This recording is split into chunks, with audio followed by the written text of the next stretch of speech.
Medyo. No, kasi dumarin tayo kuminsan doon sa mga katanungan na bakit ba nangyayari ito? Ba't ba ganito na lang palagi, di ba?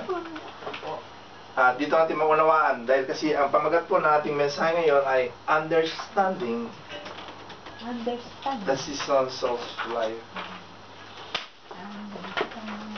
Naunawa po ba ninyo? Understanding the seasons of life? Okay, sa panahon po, ilang panahon ba meron tayo? Dito ba? Apat, di ba? Meron Dito po. winter, spring, summer, all falls, di ba? Pero yung season sa buhay ng tao, sa palagay nyo, ilan naman ang season ng buhay ng tao? Okay, yan ang papag-aralan natin. Understanding, maunawaan natin kung ano yung mga seasons of life natin at sabi nga po, maunawaan natin kung ilan ba yung season na siyang pagdadaanan ng bawat sa atin.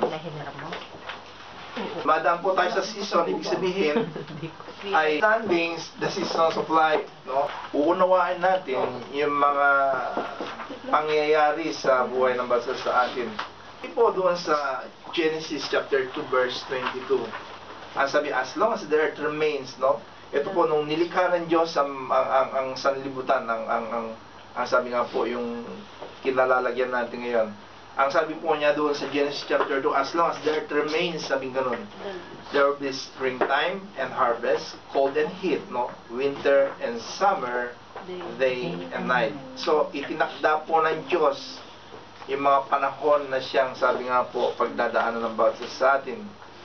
At ang sabi naman po sa Ecclesiastes, no? There's a time for everything, no? And season for every activity under heaven. So, nagtakda ang Diyos, no, ng sabi nga po, ng panahon.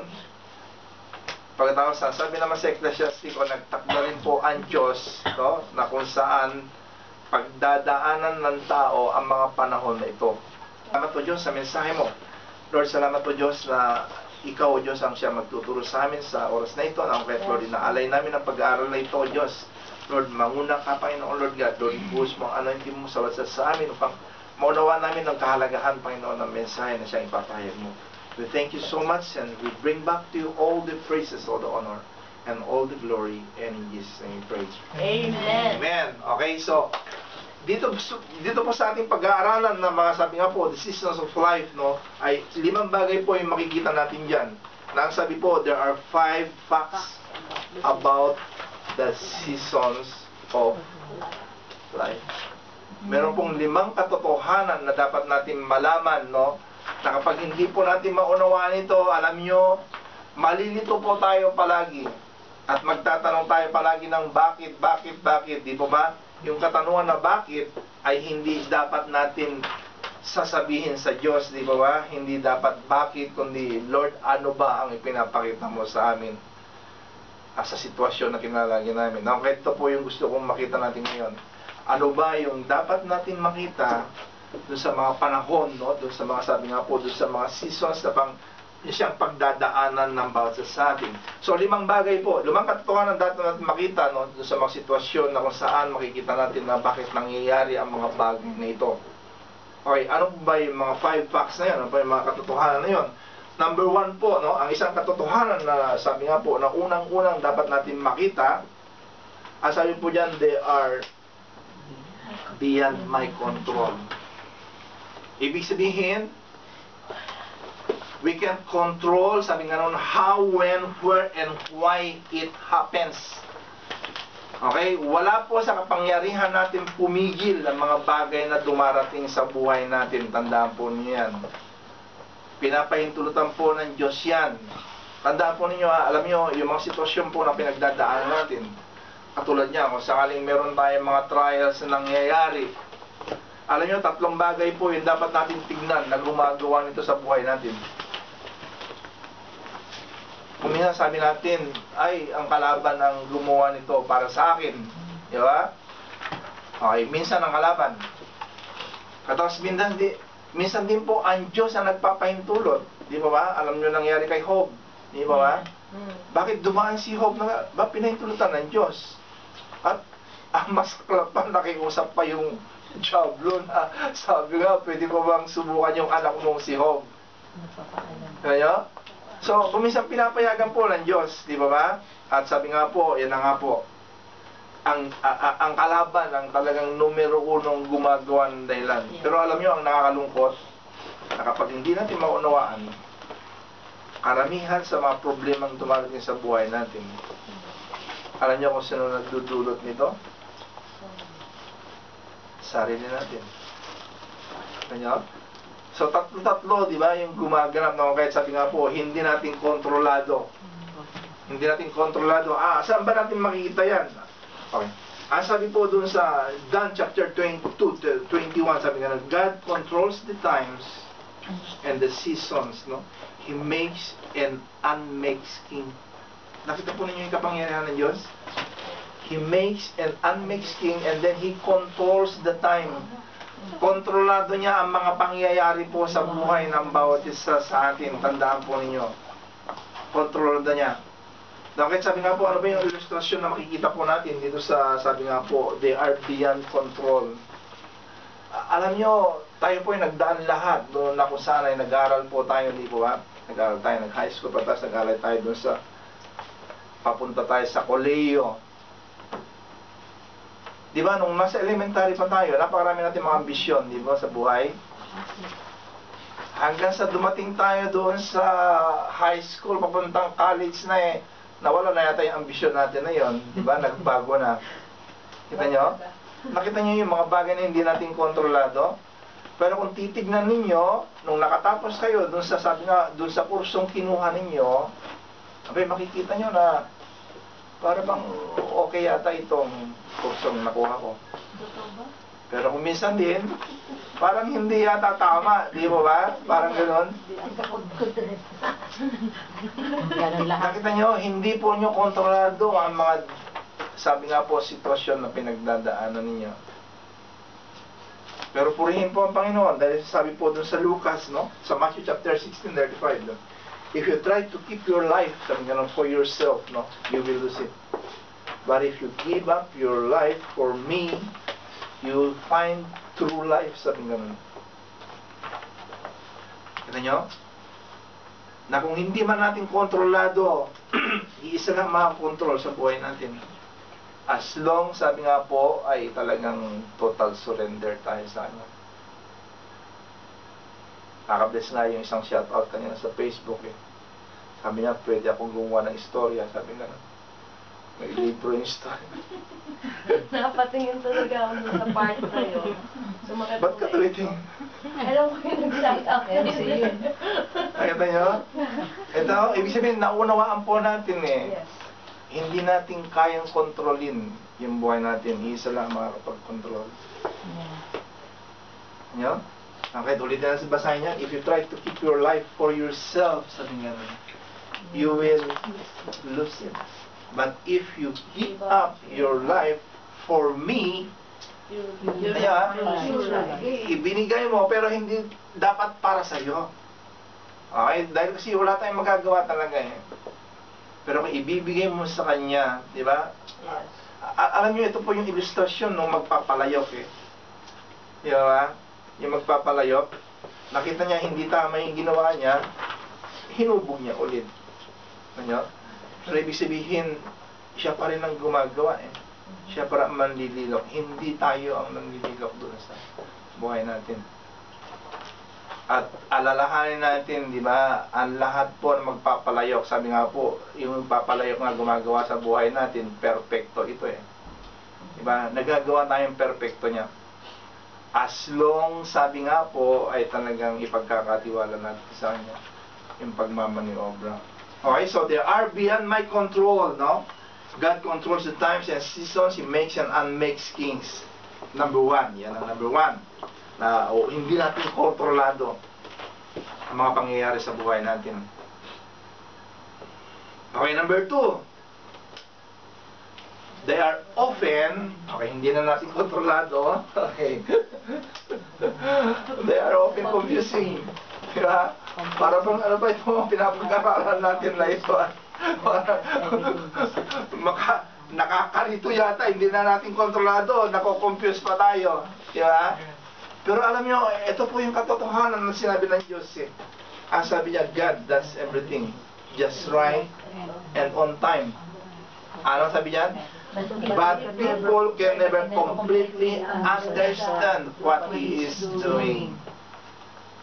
Kaya nyo, para bang ibig sabihin alam nyo, ito parang ganito kasi yung sitwasyon natin sa Diyos Para bang yung langgam na sabi, gusto natin ipaunawa sa langgam yung computer. Pwede ba yun? Hindi pwede, di ba? Alam nyo, ganito. Okay. Ang lagi natin tinatanong kung minsan doon sa mga bagay na sabi nga talagang ano ba ito nangyayari sa buhay ka na ito, diba? Why is this happening to me? Sabi, I can't understand it. Ito po, experience with always understand things when it is over. Lang natin naunawaan yung mga bagay na nangyayari sa atin kapag ito ay tapos na. Pagkatapos, ito ang dapat natin malaman yan. There will always be experiences that we don't owe God an explanation. Kasi kung minsan tinatanong natin bakit ganito, bakit? Alam nyo, hindi naman po sasabihin ng Diyos kung anong rason niya, kung bakit niya pinahintulutan yung bagay na yun. Alam nyo kung bakit po? Kasi sabi nga, kung sakaling alam na natin na mangyayari isang bagay, hindi po madedevelop yung faith natin. Naintindihan po ba nito? Okay? Kaya pinapahintulutan yung mga bagay kung minsan na we are very confused. Dahil kasi, alam nyo, ito problema natin Pilit natin. Okay? Pilit natin na, sabi nga po, pinapakailaman. O kaya talagang sabi nga po, isipin yung ano ba yung gustong gawin ng Diyos dito sa sitwasyon na kinalalagyan ko. Pilit natin sakupin yung pag-iisip ng Diyos. Sabi ko nga sa iyo kanina, yung langgam, hindi niya pwedeng unawain yung computer. Ganon kasi tayo kung minsan Pilit natin na, ina-analyze pa natin. Sabi ko, tapos kung minsan pa, itatawag natin sa telepono, ba ito nangyari? Humingi pa tayo ng payo doon sa mga kapwa natin na mga wala rin, mga bobo din. Hindi naunawaan. Kita nyo? Kaya mangyayari talaga, mako-confuse tayo. Okay, we will be confused, no? It will be foolish for us to understand things from the mind of God. Ang sabi nga po ni David sa ni Pablo napakalalim yung kaunawaan ng Diyos. Hindi ko, sabi ganun, hindi ko masisid, sabi ni David. Kaya sabi niya, ayaw ko na lang pakialaman. Kasi maluloko ka lang maluloko ka lang kung unawain mo. At higit, malilito ka lang, no? So, they are beyond my control, and then they are often confusing. Okay, ito ang good news. Number 3. Ang sabi dyan, God has a purpose for its season. Okay, ito ba, pwede nyo ipaliwanag ito kung gusto nyo mag-share. Okay? Ba't ba nangyayari itong bagay na ito? Pero ang sabi niya, God is a purpose for everything. Saan natin makikita yon? Sa Romans chapter 8, verse 28. We all know that all that happens to us is working for our good, no? If we love God and are fitting into His plan. Ang James, everything works together for good for those who love God and for those who are called according to His purpose. Pero ito po, hindi po ibig sabihin ito, ang lahat po ng bagay ay pinapahintulutan ng Diyos, hindi po ito yung ibig sabihin nun. Kasi tingnan nyo, ang rape ay hindi po yung kagustuhan ng Diyos. Hindi po yung kagustuhan ng Diyos. Okay? Pero ito po ang unawain dyan. Kung bakit everything works together for good. Okay? Yung rape na yan, kung merong isang na-rape, di po kalugod-lugod sa Diyos yung pangyayari na yon. Pero alam nyo, pwede pong mangbaniobra ang Diyos upang yung pangyayari yun ay makikita po yung kalulatian niya. Nangyayari po sa atin yan. Nakakala natin yung isang bagay na sabi na talagang wala na yata akong pag-asa. Pero tingnan nyo, pwede baliktarin ng Diyos yun Magagamit niya yun para makikita ang kapangyarihan niya. Okay, makikita lang natin ang kapangyarihan niya. Ang sabi po dito, okay, makikita lang ninyo ang kapangyarihan niya kung talagang mahal nyo ang Diyos. Bibigyan niya kayo ng positibong pananaw Pero kung hindi nyo mahal ang Diyos, si Badong po, yung nangunguna sa inyo, ay talaga, ang lupit mo naman ako, Diyos. Di ba? Ang lupit mo naman, ano ba ako? Di ba? Kung ano na mga pumapasok, yung mga condemnation na pumapasok. Na kahit wala na, hindi na, it will not work for good na. Okay? Imbes ang magiging resulta maganda, ay magiging negatibo na ang resulta. Dahil kasi yung nangunguna sa'yo, ay yung hindi nakakaunawa doon sa ginagawa ng Diyos. Tandaan nyo, ang nakakaunawa lang po sa pag-iisip ng Diyos, ang nakakaunawa lang po sa mga plano ng Diyos, ay yung Espiritu po ng Diyos na siyang ibinigay sa atin. Na kahit kung hindi ang Espiritong yun ang manguna doon sa pag-uunawa, doon sa mga bagay na yun, abay talagang matatanong mo siya ng bakit. Walhatian ng Diyos ang siyang makita mo. Walang pagkakaiba ito doon sa, sabi ko nga, doon sa chapter 9 ng John, di po ba? Nung naglalakad sila, nakita nila yung bulag. Nakita nyo? Ang ginamit nilang kaunawaan, yung luwang pagkatao nila, na kahit sabihan ako, kaya nabulag yan, dahil kasi makasalanan. O kaya yung magulang niya nagkasala. Nakita nyo yung kaunawaan ng mga makalaman at tao? Pero ang kaunawaan ng Diyos, sabi niya, kaya nangyari yan dahil gusto ng Diyos ipakita yung kapangyarihan niya. Nakita nyo? So, everything works together for good kung nandoon yung pagtitiwala mo sa Kanya. Naunawaan po ba natin? Yes. Okay? So, God has a purpose for each season. Okay? They will only work for those who love God and fitting to His plan. No? Your life, tandaan nyo ang buhay po natin is not just a random freak or accident that happens without His knowledge and intention. Okay? Hindi ito yung para bang bigla na lang, hindi ito yung para bang sinasabi na, swerte ko naman. Hindi po ganun ang buhay. Di ba? Hindi po ganun ang pamamaraan ng Diyos. Walang swerte-swerte, walang malas-malas. Kung talagang uunawain natin, all things, sabi nga po, works together for good. Okay? Understand this, that God does not plan all the bad things that happen in our life. Oh, ulitin ko naman yung sinabi ko sa inyo kanina. Other people will do it, okay? Satan will do it too, and most of the time, we love it. Gustong-gusto natin yung mga bagay, sabi nga po na, sa bagay, sabi nga po sa kasalanan, kung minsan, ang kasalanan nakapagbibigay ng kasiyahan sa tao, pero ang kasiyahan na yung pansamantalang kasiyahan.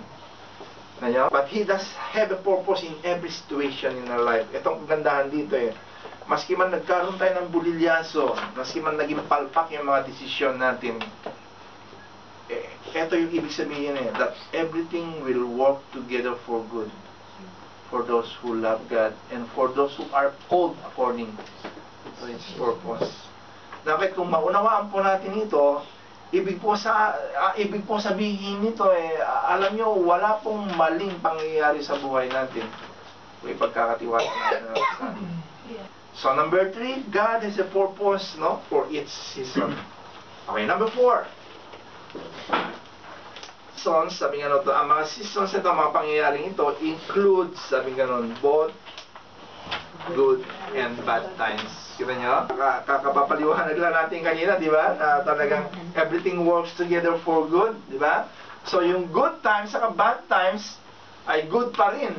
Nagagawa pa rin ninyang magiging good. Ito lang po makikita natin yung seasons of life, no? Kanina nakita natin yung seasons of, sabi nga po, yung panahon po na siyang itinakda ng Diyos, 4 na panahon.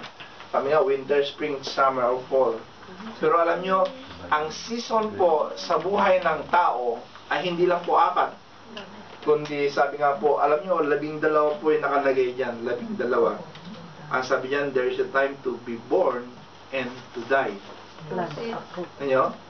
To plant and to uproot, to heal and kill, to build, tear down, laugh, cry, dance, greed, gather, scatter, hug, not hug, find, lose, keep, and throw away, repair and tear, speak up and be quiet, shut up, love and hate, peace and war.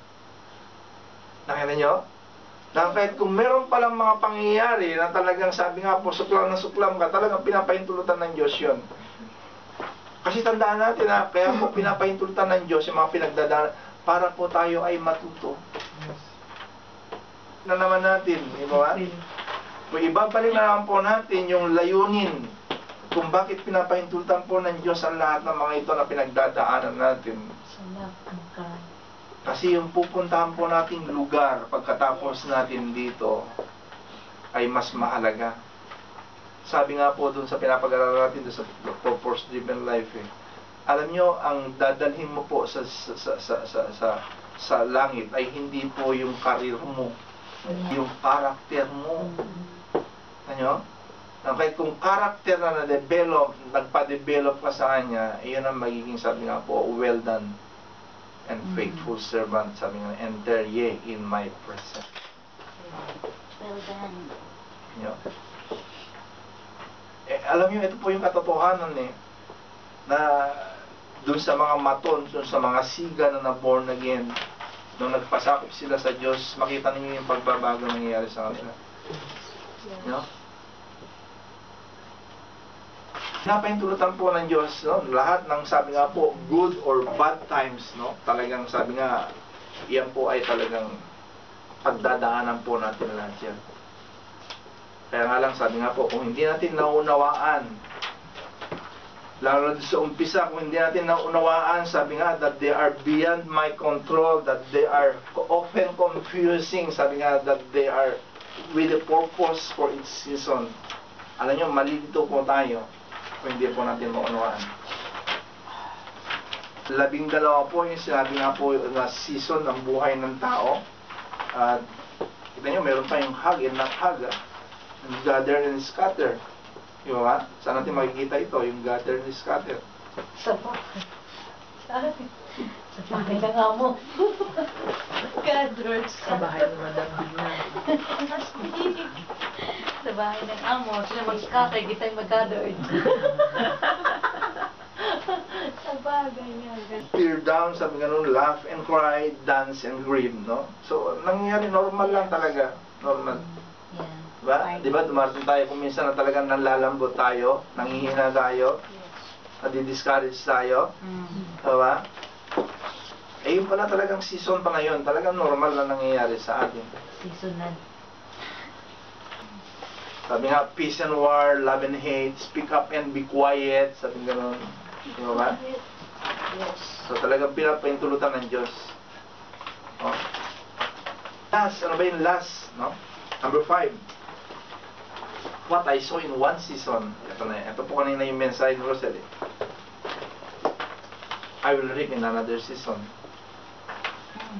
Oh? Ano ibig sabihin yan? Kailangan pala natin na magtanim. A time for harvest. Diba? Magtanim. Pero merong itinakdang araw na kung saan naman tayo ay mag-aani.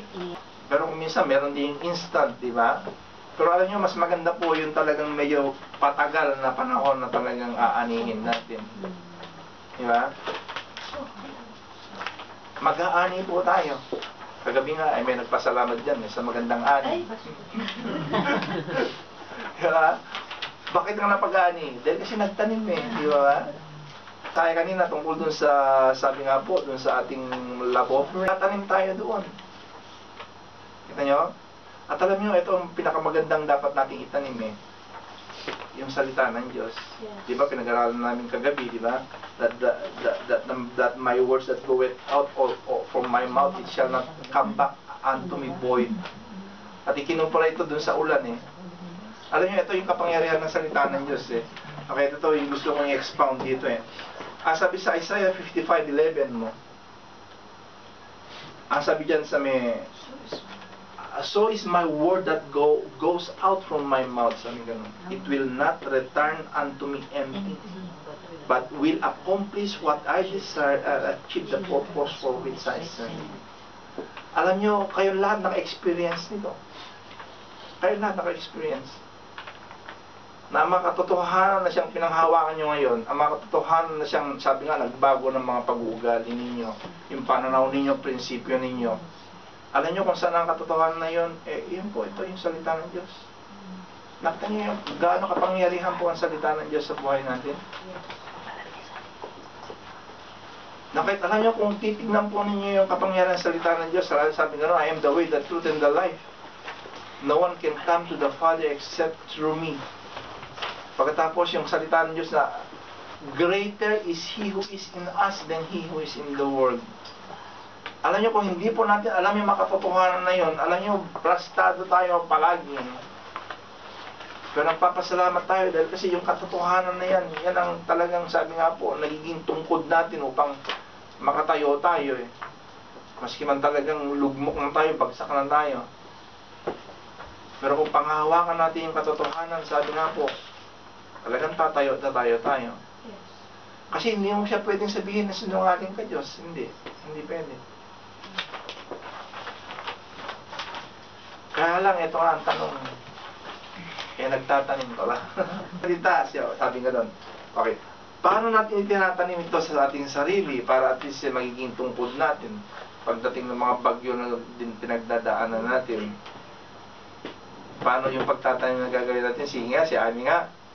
Anong pagtatanim ang dapat natin gawin para at least pagdating ng kapag nagkaroon tayo ng problema di ba? Meron tayong tutungkuran. May magtatayo sa atin. Yung pagbabasa natin sa salita natin. Yes. Ganyan? Nagtatanim na tayo sa sarili natin. Makapagtanim sa iba kung hindi ka man magtanim, di ba? Wala kang bala. Anong ibabala mo sa kanila kung sakaling hindi mo na ikaw ang, di ba? Sarili mo na ang tatamnan mo. Ngayon, mag-i-start po sa atin Mag-i-start po sa atin. At yan po ang pangako. Ito po yung sa Isaiah 55, no? Yung verse 10. Napakaganda ito yung ilustrasyon na pinakita rito Ikinumpara doon sa ulan. Diba? Sabi, ang ulan babagsak. Pagbagsak sa lupa, ay hindi na babalik sa taas. Tulad din sa salita natin Kung sakali nagpunla tayo sa mga tao, asahan na babalik sa atin yun, kundi talagang tatanim doon sa mga puso ng mga tao na karinig. At pagkatapos sabi ganoon, at gagawin nito, no, nadidiligan ng mga halaman upang sabi nga mapakinabangan ng mga tao. Diyan po ikinumpara itong verse na ito na mga salita na siyang sabi nga po, the words that goeth out from my mouth, it will not return to me empty. No? It will accomplish what I desire and achieve the purpose for which I sent it.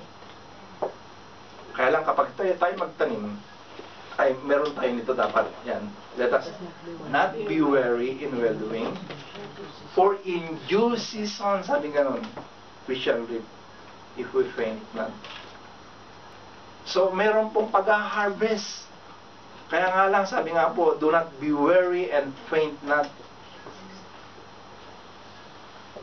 Huwag kang mag-aapura at huwag kang, sabi nga po, maiinip dahil meron pong harvest na siyang mangyayari.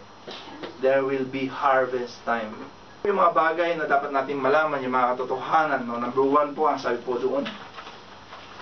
Sabi nga, they are beyond my control, they are often confusing, and God has a purpose for each season. And then, the seasons include both good and bad, no?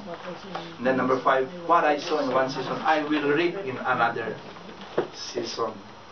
So, nung nalaman natin yung katotohanan doon sa mga 5 seasons na ito na siyang pinagdadaanan natin, ano naman ang dapat natin gawin? So, yan, how to make the most of the seasons. Pala sa season lang, sabi nga po, doon sa season na we are beyond control, we can make, sabi nga po, yung confusing season. Okay? Pagkatapos, so we can make, sabi nga po, the most of each season sa 5 bagay na siyang pinapag-aralan natin. Okay, so how to make most of its season? Okay. Number 1, what? Sabi nga po, eto ang tanong natin, what can I learn in this season of life? Okay, kapag ikaw ay dumaan doon sa mga sitwasyon na hindi mo maintindihan, okay, ito ang unang tanong mo ngayon, di ba? Alam niyo, kapag hindi po tayo magtanong ng ganito, no? Sabi po doon sa Deuteronomy 11:2, ang sabi diyan, remember what you have learned about the Lord through your experience with Him. Ito po yung alalahanin natin dyan. Alam po ninyo yung kwento ng mga Israelita, di po ba? Alam niyo yung kwento nila? Kung bakit 40 years sila sa wilderness na paikot-ikot. Hindi ba niyo tinatanong, ba't kaya ganun ang naging experience nila dun sa wilderness? Paikot-ikot sila. Nabasa na ba niyo yun? Bakit di pa niyo nabasa? Bakit sila paikot-ikot? At kung tatanungin din natin sa sarili natin, bakit ba ito lang ang problemang pinagdadaanan ko? Sa palagay nyo, hindi ba niya tinatanong yun? Bakit iyon na lang at iyon ang problema ko? Sila may diferensya doon. Sarili. No. Kaya nga sabi niyan, remember. Ano nyo? Always look for something you can learn in this season. Tandaan po ninyo, life is a test. Yun po yung tatlong ipinaliwanag ni Rick Warren. Life is a preparation for eternity. We will not stop learning in this place where we are. Sabi ganun. Just like taking a test that if you flunk, you will repeat just like the Israelites experienced the wilderness for 40 years. Ang buhay po natin ay para bang yung nag-take ka na examination. Kapag hindi ka nakapasa, uulitin. Kita niyo? Nakita niyo? Nakita niyo kung bakit naging 40 years sila sa wilderness? Okay, paulit-ulit yung test na ginagawa nila. Bakit? Kasi hindi sila makapasa doon sa examination na yun. Nakita niyo kung bakit paulit-ulit? Katigasan ng ulo, abay talagang bagsak ka, paulit-ulit, magiging matigas ang ulo, magiging ganun pa rin yung sitwasyon na pinagdadaanan mo. Okay, alam niyo, ang sinubukan po sa mga Israelita, yung faithfulness nila, yung pananampalataya nila. Pero nung umandar po yung siyang, sabi nga po, na siyang nagtetest sa kanila, yung lust of the flesh, lust of the eyes, and pride of life. Doon sila bumabagsak. Ang kaya nangyari, ikot na naman sila. Ikot na naman. Tapos, nagutom sila. Naghangad sila ng pagkain sa Ehipto. Mabuti pa sa Ehipto, kumakain kami ng ganito. Kita niyo yung tumitira sa kanila? Yung kahinaan nila. Yung tatlong bagay yung kahinaan nila. At yan din po ang kahinaan natin eh. No? Kaya, paikot tayo. Okay, pero alam niyo, ito napakaganda sa ating sitwasyon eh. Diba? Maski man po bumagsak na tayo, alay talagang may pagkakataon pa rin. ulitin mo, ulitin mo. Diba? Hanggang sa makatayo ka. Diba? Walang kasawa-sawa. Yan ang kwento nung tinanong nga ni Pedro ang Panginoon Jesus eh. Panginoon, ilang beses ba ako magpatawad? Di ba 7 eh. Sabi ng Panginoon, 7 times 70. Nakita niyo? Bakit? Kasi alam ng Diyos kasi yung kahinaan natin. At ipinapakita rin ng Diyos yung pagkahabag niya sa atin. The test, sabi nga nun. Okay, why is it important for us to learn this experience of life? At bakit napaka-importante na ma-experience natin yung mga ganitong sitwasyon sa buhay natin? Sabi po doon sa 2 Corinthians 1:9. Ang sabi niya, this happened, sabi nga nun. So we might learn to trust not in ourselves, but yan. Kita niyo kung saan tayo dinadala? Dinadala tayo dun sa buong pagtitiwala natin sa Diyos. Puro po sa atin yan, talagang sabi nga po, huwag kang magdepende sa sarili mo. Magdepende ka sa Diyos na siyang makakagawa na imposible sa buhay mo. Diba? Kung minsan talagang sabi nga po, pinag-aralan natin yung 6 phases of faith, diba? At talagang pinapahintulutan ng Diyos na talagang darating tayo sa dead end. Dead ends are experiences to teach you that you do not know that God is all you need until God is all you got. Ulitin ko. Dead ends are experiences to teach you that you do not know that God is all you need until God is all you got. Diba? Pag sa dead end na, wala na, hindi na ako matutulungan ng kaibigan ko, hindi na ako matutulungan ng kasama ko, hindi na ako matutulungan, sino na makakatulong sa akin? Oh Diyos ko, ikaw na makakatulong. Kaya pinapahintulutan niya, dahil kasi talagang sabi nga, siya lang ang makakagawa ng paraan upang mapagtagumpayan mo yung mga pinagdadaanan mo. Napakabigat na sabi nga po, hindi mo makakaya. Ano kanina? What can I learn in this season of life? Ano ba yung mapapag-aralan ko? Ano ba yung sabi nga po, matututunan ko dito sa pangyayaring ito sa buhay ko? Tapos, yung pangalawa, sa pangatlo, pagsabayin na natin, sabi po dyan, what can I enjoy in this season of life, and what is most important in these seasons of life? Nakakapag-enjoy pa pala tayo. Okay. May enjoy pa rin pala natin, no? Kung alam natin. At sabi, ano ang makikita kong napaka-importante dito sa pangyayaring ito? Okay, so tatlong bagay po yung natin makita dyan. Sabi po dun sa una, people ought to enjoy every day of their lives. Kaya ito po yung sinabi po sa Ecclesiastes, drink and be merry, sabi ganon. Enjoy, sabi nga po, every day of our lives. At paano natin may enjoy yan? Sabi po doon sa Thessalonians, okay, give thanks in all circumstances. No? This is God's will for you. Give thanks. Tandaan po ninyo sabi po sa James chapter 4:14, you don't even know what your life tomorrow will be. You are like a puff of smoke, which appear for a moment and then disappears. Ikinumpura po yung buhay natin, yung kusok po ng sigarilyo, na konting sandali nawawala na. Ganun po ang buhay natin. Ako noon, alam nyo, nagmamaneho po ako sa Pilipinas. Kapag pumapasok ako sa computer center namin, alas 7 ng umaga. Katapos doon sa along the way, alam nyo, may nadaanan po akong na bundol na aso. Medyo malaki na yung asong ganyan. Pagkatapos doon sa mismo sa gitna ng kalsada Tapos sa kakugulong ng mga gulong sasakyan, hindi naman nila tinanggal yung aso.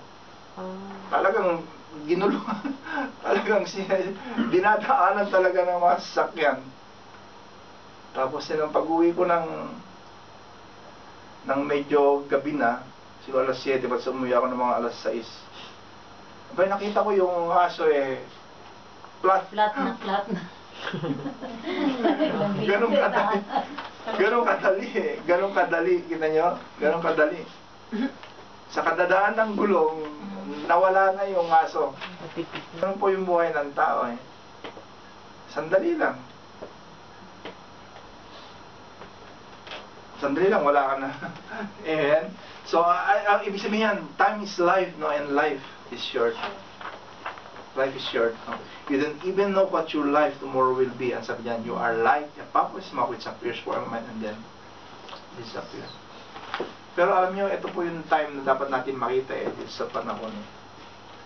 Kuminsan nga po, ito tinatanong ko sa sarili ko kasi talaga, alam niyo po, nung tayo po talaga naghanda dito sa gawain, alam ko na hindi naman basta ito na parang ganun-ganun na lang. Kaya nangyari talaga sa akin, maraming pag-aaral akong ginagawa.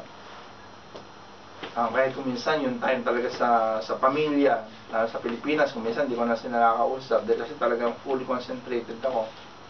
Alam nyo, sa tutuusin, yung ginagawa po natin hindi naman ito para sa isang tao lang. Kaya tinayo, yung pilit ko sa inyo na kung minsan, pwede kayo Okay, talagang nakakapag-concentrate talaga ako. Fully talaga yung kan ko doon sa gawain.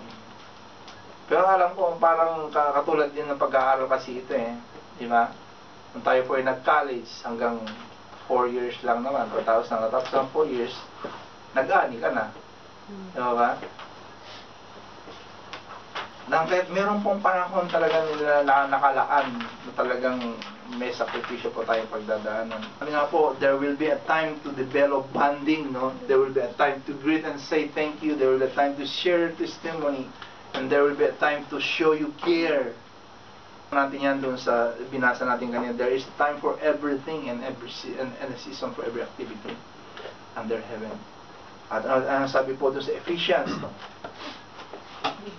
Sabi po doon sa Ephesians chapter 5 verse 15 and 16, live life, sabi nga then with a due sense of responsibility, not as those who do not know the meaning and purpose of life, but as those who do.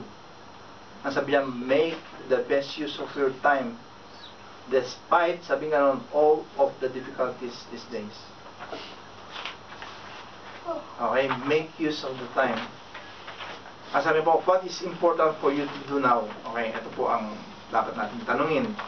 At kung pinapag-aralan na nga po natin ito, yung mga seasons of time, ano ba yung napakalagang gagawin natin ngayon sa kapanahunan na siyang kinalalagyan natin?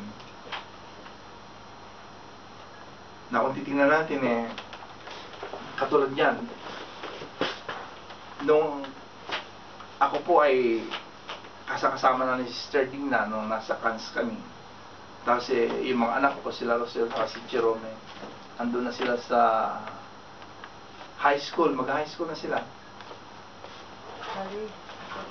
Hindi, mag-high school na kayo. Papunta na kayo sa college noon. Kasi sumusulat ng Inantonin kasi noon sabi ganun, ako hindi na namin kaya itong mga anak ninyo. College na yan. At hindi ko naintindihan yung mga pinapabili nila kasi si Stephanie sabi ganun, meron kaming project na sentence, 100. Pronoun. Noun. Elementary pa yun. College na ako nung magka-college. Basta ganyan na mga mabibili na pronoun, 300 Hindi pesos. kasi ako yung Ano na yan? nag-aaral na ina ko. Walang anak. Alam nyo, ang ibig sabihin po noon, meron po tayong mga pinagdadaanan. Yeah. Alam nyo? Pero yung mga pinagdadaanan natin yan, talagang pinapahintulutan ng Diyos yan. Minsan pinapahintulutan din ng mga kalokohan, ng kakulitan ng mga tao, di ba? Pero ibig sabihin talagang, sabi nga po, kung hindi natin naunawaan, alam nyo, tinan nyo, yung mga signs of the times, kapag hindi po natin maunawaan, malaking kasayangan sa buhay natin. Sabi ko ako, sakaling hindi siguro ako nagbantay noon dun sa mga anak ko, hindi ko sila pinuntahan, hindi ko sila natutukan. Sabagay, si Jeju nakatapos, si Rosel, si Stephen nakatapos, si Rosel maraming tinapos. Sa kanya lahat yung eskwelahan. Maraming tinapos sa higit pa to. At minsan nga, nag-usap kami ni Rosel kasi si Rosel noon talaga pinigilan ko siya noon kasali siya noon sa music ministry sa God is Able Ministry. Tapos ako kasi sabi ko, gusto ko unahin mo yung pag-aaral. Kasi yun ang layunin ko kung bakit umuwi sa Pilipinas. Maski man hindi ko sila nabantayan, sabi nga ni Rosel, ako si Papa mayroon pang libro. Kita niyo yung libro, how to para palakihin yung mga anak. How to discipline the teenager. Ibig sabihin, kapag hindi natin naunawaan yung mga panahon na siyang dapat nandoon tayo, alam nyo, sayang, sa ibig sabihin talagang maiiba po yung takbo ng buhay ng mga, sabi nga, minamahal natin sa buhay. Pero kung nandoon yung pagtitiwala, no? Nandun yung pagtitiwala, pagkatapos yan, nandun yung pamaraan. Tulad nga ni Jerome ngayon Kaya talaga lagi nakatutok dun sa mga anak niya. Okay, yung banding, kaparte yan yung banding. Pero alam nyo, dapat i-balance din natin i-balance natin yung buhay natin. Hindi lahat yung pang-physical, hindi lahat pang-emotional. Mostly sa spiritual. Spiritual. Kasi kung minsan kapag yung emotional at physical ginagamit natin, nasosobrahan kung minsan. nasosobrahan. Na kahit imbes na mahubog yung bata, may ibang pagkahubog niya eh. Nakita ninyo, sabi nga, napaka-delikado talaga yung buhay na kung talagang hindi tayo marunong, wala tayong kaunawaan ng Diyos. Kung hindi tayo bibigyan ng, sabi nga po, ng katalinuhan, no? Pero ito yung napakagandang nangyari kay Pablo eh. Sa Philippians chapter 4:11 ang sabi niya, I have learned, sabi niya, to be content whatever the circumstances. Ibig sabihin, meron siyang self-fulfillment, maski man bad or good. Yan nangyayari sa kanyang buhay. Bakit? Dahil kasi naunawaan niya ang buhay eh. Naunawaan niya yung seasons of life. Diba? Confusion man, sabi nga po, kung hindi man ang under control, pero God has a purpose for everything. Kahit ang sabi po niya dyan, I have learned to be content, sabi nga nun, whatever the circumstances. Okay?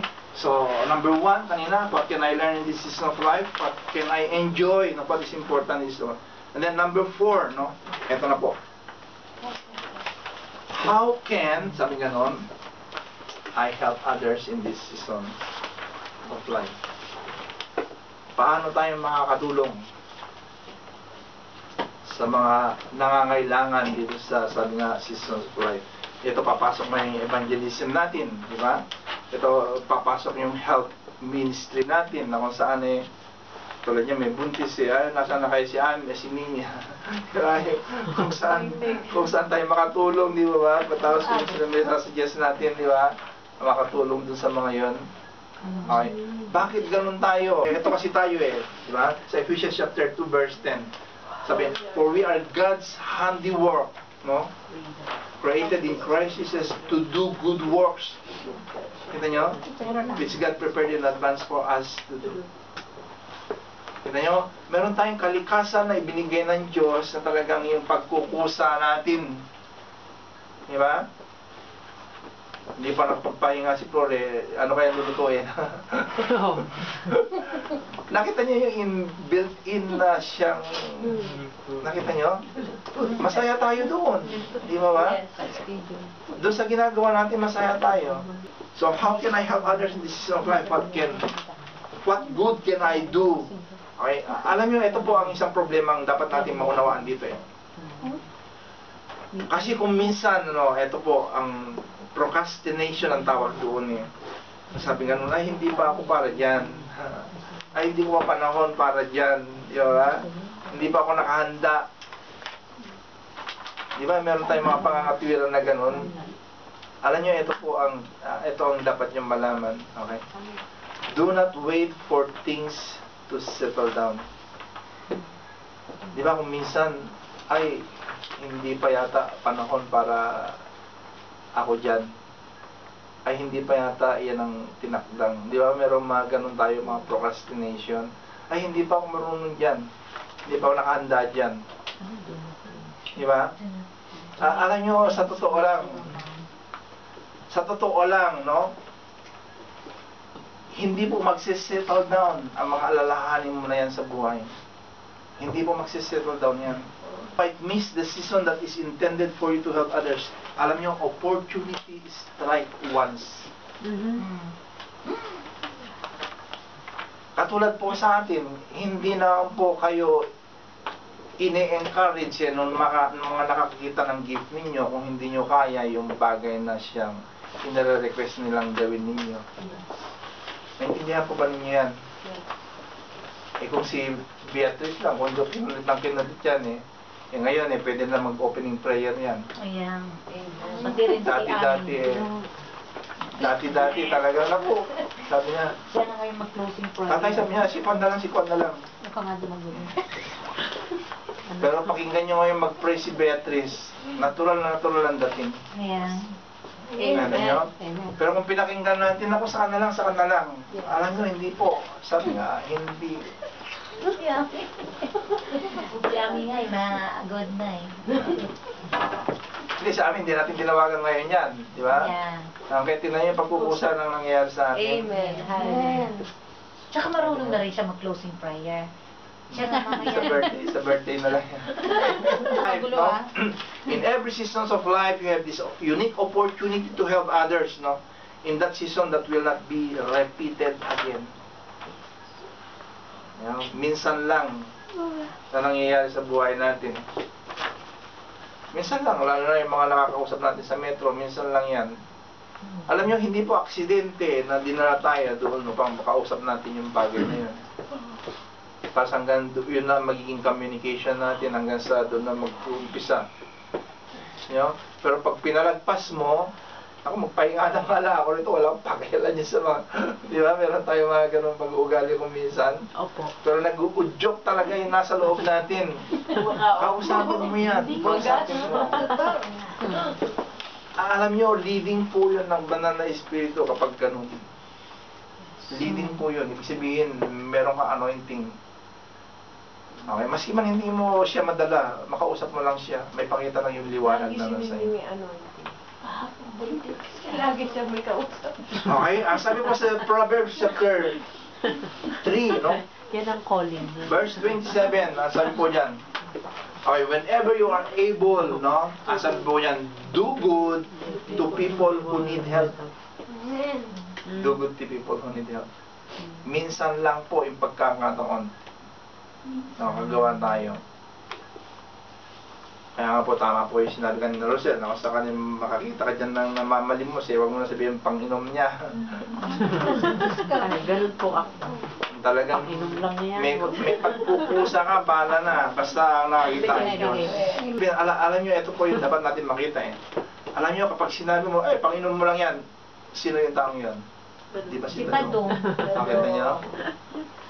Pero kapag nagbigay ka, kita mo yung bagong pagkanao. Alam niyo, yung pagtuturo ni Joyce Meyer, tama yung sinasabi ni Joyce Meyer. Eh. Na kung minsan talagang ang ginagawa natin sa mga problema, mga sitwasyon, nire-rebuke natin, di ba? Rebuke you. Ayun. Panay ang rebuke natin eh. Yung kalat nga dun sa kusina na uhugasan, hindi mo maurungan. Oh, lumabas. Lumabas ang katotohanan. Mama, bakit ako? Nakita niyo yung katotohanan na yun? Isa lang ang ibig sabihin nun. Nakita niyo yung katotohanan na yun, di ba? Ang kapangyarihan po ng Diyos ay hindi po nasa salita, nasa gawa. Yes. Amen. Amen gusto sa linisan. Okay? Masarap kasi sa mata. So sabi nga po, beware, sabi nga nun, beware of this quote, no, one of these days. Kasi sabi natin na one of these days, gagawin mo yan.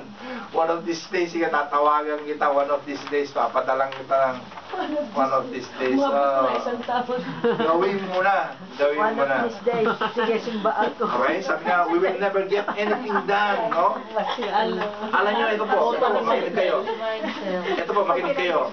Ito po, sinabi po ito ni Rick Warren. We will never get anything done, no? I'm fed up na. Tandaan ninyo ha, kapag yung pag-uugali natin ay ganun, talaga sabi nga, we'll never get anything done.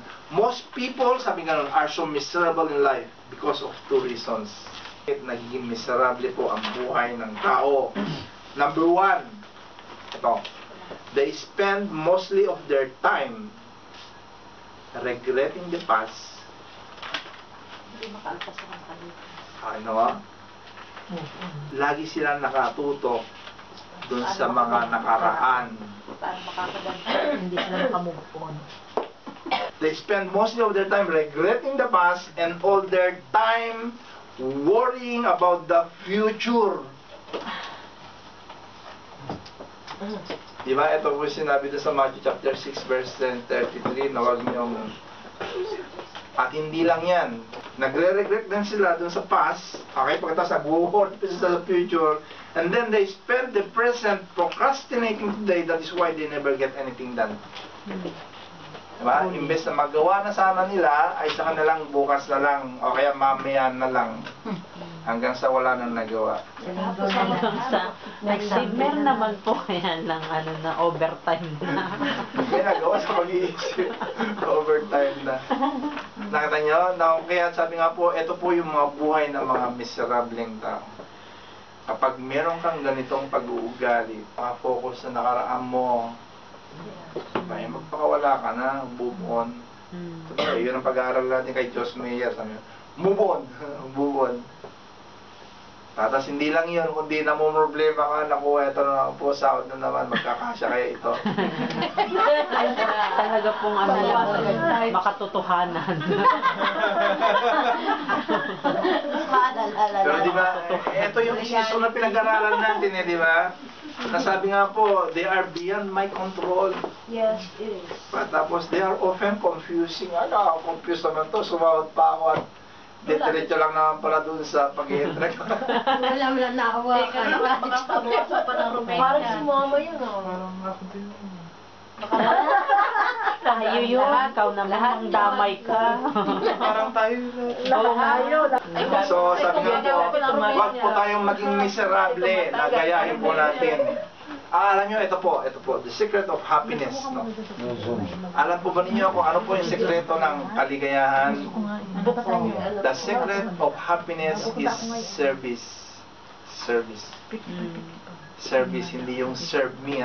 Kasi yung serve me, kapag yung hindi mo na ibigay na, nalungkot ka na.